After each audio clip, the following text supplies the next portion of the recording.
थोडं काही बंधनांमुळे मी ते सांगू शकत नाही आपल्याला प्रोग्रेस जो आहे आणि त्या ज्या फॅक्ट आहेत ज्या कारणांकरता कस्टडी मागितलेली होती त्याबद्दल आपल्याला पोलिसांकडून इत्थंभूत माहिती मिळून जाईल. सर मान्य आहे, पण 7 दिवसांची आपण पोलीस कोठडीची मागणी केली होती, 3 दिवस मिळाले. खरं तरी पुरेशी आहे का? कारण कोल्हापूर पोलिसांना नागपूरपर्यंत तपास करायचा आहे. जर का त्या मुदतीमध्ये जर का तपास पूर्ण नाही झाला तर पोलीस पुन्हा त्याची पुढे वाढीव कस्टडी मागू शकतात.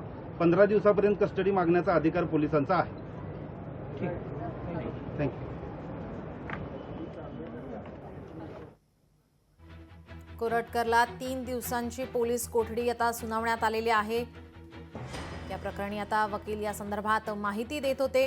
तर कोल्हापूर कोर्टाबाहेर या ठिकाणी शिवप्रेमी आक्रमक सुद्धा झालेले पाहायला मिळत होते. प्रशांत कोरटकरला 3 दिवसांची पोलीस कोठडी ही सुनावण्यात आलेली आहे. 7 दिवसांच्या पोलीस कोठडीसाठी पोलिसांनी मागणी केली होती. 28 मार्च पर्यंत आता कोरटकरला पोलीस कोठडीमध्ये या ठिकाणी पोलीस कोठडी सुनावण्यात आले. सरकारी वकिलांनी मात्र या ठिकाणी 7 दिवसांची पोलीस कोठडी मागितली होती. 3 दिवसांची पोलीस कोठडी आता न्यायालयाने सुनावली आहे.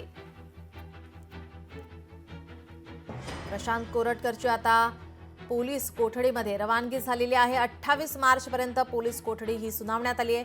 7 दिवसांची पोलीस कोठडी सरकारी वकिलांनी मागितली होती.